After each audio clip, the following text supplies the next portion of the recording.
The Treasure in the Forest by H.G. Wells.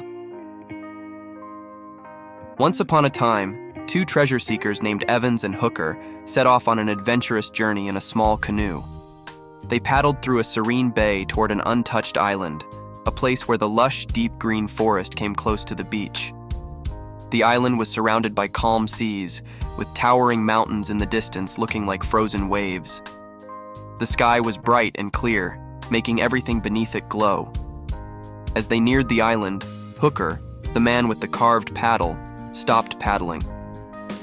"It should be somewhere around here," he said, stretching his arms straight out.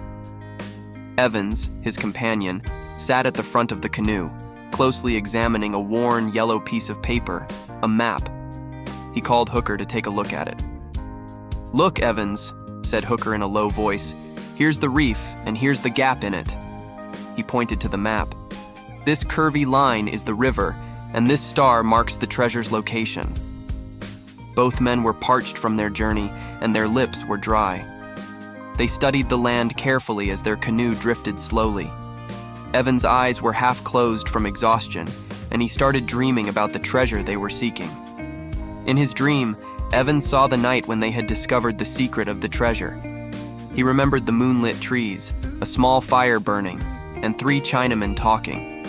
They had learned that the treasure was hidden long ago by a shipwrecked crew.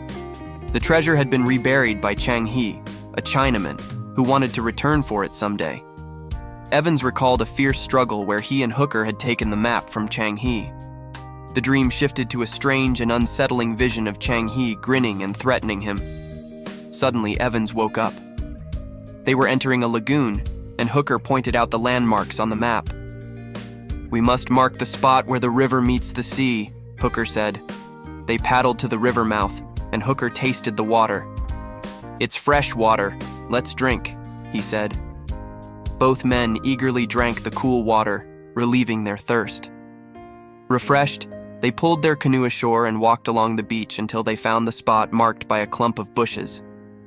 Evans took a special digging tool from the canoe, while Hooker carried the paddle. They pushed through thick reeds and trees, which soon opened up to a cool, shadowy forest. Tall trees with hanging flowers and swinging vines surrounded them. "It's almost cold here after the sun outside," said Evans, shivering. As they walked, they heard the sound of rushing water. "We must be close to the river," Hooker said. They pushed through dense vegetation until they reached a quiet pool in the river. Floating on the water were big leaves and beautiful waxen flowers. "Let's search along the riverbank," said Evans. As they searched, Evans suddenly stopped and pointed. "Look over there!" Hooker followed his gaze and saw something blue. It was the figure of a Chinaman lying face down on the ground, with a spade nearby and a pile of stones next to a freshly dug hole. "Someone has been here before us," said Hooker, his voice trembling. Evans started to curse and shout angrily, but Hooker approached the hole and saw something glinting in the dirt. "It's still here," he cried. Inside the hole were several dull yellow bars, gold ingots. Evans pulled one out, but as he did, a tiny thorn pricked his hand. Ignoring it, he celebrated their find. "We need to move this gold to the mainland," said Evans. "Let's carry it to the canoe." He used his jacket to carry the ingots. As they walked, Evans began to feel weak. "My arms hurt," he said. They set the jacket down and rested. Evans was sweating and breathing heavily. "Let's keep moving," urged Hooker. After a few steps, Evans suddenly dropped the coat and clutched his throat.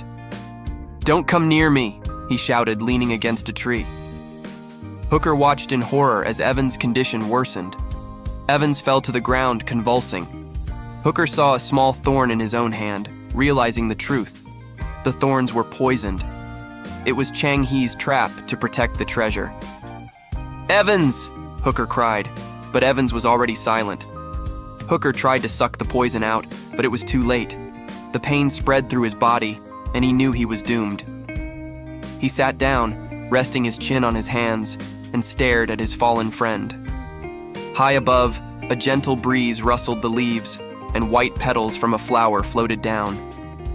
Hooker understood Chang He's final, terrible grin, and realized that the treasure had claimed its last victims. And so, in the quiet, shadowy forest, the treasure remained hidden, guarded by its deadly secret. This story warns us about the dangers of greed and the importance of being cautious. Evans and Hooker's unbridled greed led them to ignore the warnings and ultimately brought about their downfall. It teaches us that wisdom and heedfulness are crucial, and that we should always pay attention to the warnings given by others. The end.